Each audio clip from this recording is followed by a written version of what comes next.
కాసేపట్లో మున్సిపల్ ఎన్నికల schedule release కానుంది. ఎస్ఈసీ రాణి కుముదిని ప్రెస్ మీట్ పెట్టి విడుదల చేయనున్నారు. 116 మున్సిపాలిటీలు 7 కార్పొరేషన్ల ఎన్నికలకు నగారా మోగనుంది. ఎన్నికల కోడ్ అమల్లోకి రానుంది.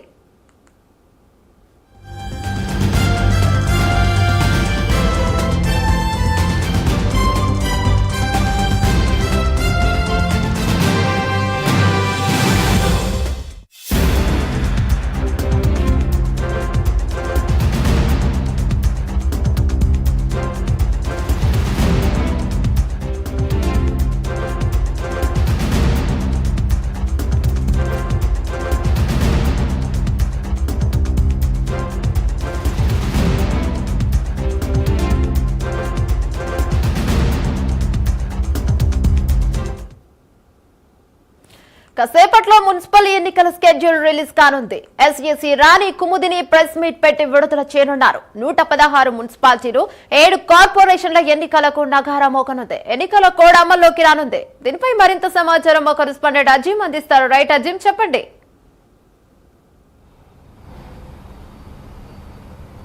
మరి కాసేపట్లో తెలంగాణ మున్సిపల్ ఎన్నికల నగారం మోగనుంది. కొద్దిసేపట్లో ఎలక్షన్ కమిషన్ కార్యాలయంలో దీనికి సంబంధించినటువంటి షెడ్యూల్ కూడా విడుదల కాబోతుంది. అయితే ప్రస్తుతానికైతే ఎలక్షన్ కమిషన్ సంబంధించినటువంటి రాణి కుముదేవి, అలాగే హయ్యర్ లెవెల్కి సంబంధించిన ఆఫీసర్స్ ఎవరైతే డీజీపీ శివధర్ కావచ్చు, అలాగే మున్సిపల్ శాఖకు సంబంధించిన ప్రిన్సిపల్ సెక్రటరీ శ్రీదేవి, బీసీ వెల్ఫేర్కి సంబంధించినటువంటి ప్రిన్సిపల్ సెక్రటరీ శ్రీధర్, సిఎస్ అందరూ కూడా ఏదైతే సమావేశంలో కూడా పాల్గొన్నారు. వీరంతా కూడా ప్రస్తుతం కలెక్టర్లతో, ఎస్పీలతో ఏదైతే ఒక వీడియో కాన్ఫరెన్స్ నిర్వహిస్తున్నారు. ఏదైతే ఎలక్షన్కి సంబంధించిన ప్రక్రియ, అలాగే ఎన్నికల కోడ్ ఏదైతే షెడ్యూల్ రాగానే ఎన్నికల కోడ్ కూడా అమలవుతుంది. కాబట్టి ఈ నేపథ్యంలో తీసుకోవాల్సిన చర్యలపై ఏదైతే వీరందరూ కూడా ఎలక్షన్ కమిషన్ ఆధ్వర్యంలో అందరూ కూడా వీడియో కాన్ఫరెన్స్లో కలెక్టర్లతో, ఎస్పీలతో కూడా సమావేశమై మాట్లాడుతున్న పరిస్థితి మనకు కనిపిస్తుంది. అయితే మరి కాసేపట్లో ఎలక్షన్ కమిషన్ ప్రెస్ మీట్ కూడా ఉండబోతుంది. ఈ ప్రెస్ మీట్లో ఎన్నికలకు సంబంధించిన షెడ్యూల్ విడుదల కానుంది. ఫిబ్రవరి 11వ తేదీన ఎన్నికలు జరగనున్నట్టు తెలుస్తుంది. ఫిబ్రవరి 13వ తేదీన కౌంటింగ్ ప్రక్రియ ఉన్నట్టు తెలుస్తుంది. మొత్తానికి ఫిబ్రవరి 15 లోపు ఏదైతే మున్సిపల్ శాఖకు సంబంధించిన ఎన్నికల నిర్వహణను పూర్తి చేయాలని చెప్పి కూడా అటు ఎలక్షన్ కమిషన్ కావచ్చు, ప్రభుత్వం కూడా భావిస్తున్నట్టు కూడా తెలుస్తుంది. దీనికి సంబంధించిన ప్రక్రియ ఇప్పటికే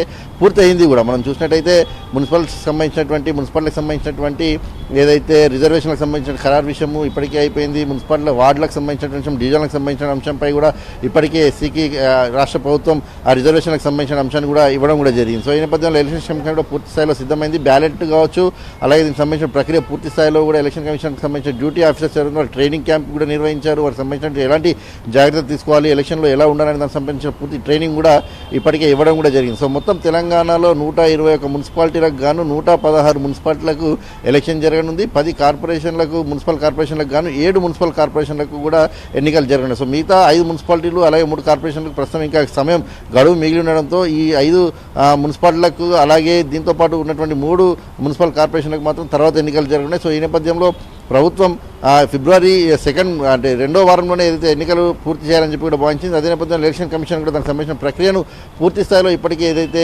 పూర్తి చేసినట్టు కూడా మనకు తెలుస్తుంది. సో ఈ నేపథ్యంలో ఈరోజు మరి కాసేపట్లోనే మున్సిపల్ ఎన్నికలకు సంబంధించినటువంటి షెడ్యూల్ విడుదలవుతుంది. షెడ్యూల్ విడుదలైనటువంటి వెంటనే ఏదైతే ఎన్నికల కోడ్ కూడా అమల్లోకి వస్తుంది. సో దీనికి సంబంధించినటువంటి విషయాలపై ఇప్పటికే ఉదయం నుంచి కూడా ఏదైతే రాణి కుముదేని ఇప్పటికే జిల్లాలకు సంబంధించినటువంటి ఎస్పీలతో, కలెక్టర్లతో అందరితో సమావేశమయ్యారు. ఇప్పుడు హై లెవెల్కి సంబంధించినటువంటి మీటింగ్ కూడా ప్రస్తుతం ఎలక్షన్ కార్యాలయంలో జరుగుతుంది. సో ఈ నేపథ్యంలో వీరు పూర్తి స్థాయి డిసిషన్ తీసుకున్న తర్వాత మరి కాసేపట్లో ప్రెస్ మీట్ అయితే మొదలవుతుంది. సో మనం అనుకున్నట్టు ఫిబ్రవరి 11కి ఎన్నికలు అని ఏదైతే మనకు ఇంటర్నల్గా అయితే వార్తలు వినిపిస్తున్నాయి. మరి ఎలక్షన్ షెడ్యూల్ ఎలా ఉండబోతుంది, ఎలక్షన్ ఎప్పటివరకు పూర్తవుతుంది అనేది మాత్రం మరి కాసేపట్లో మనకు తెలియనుంది.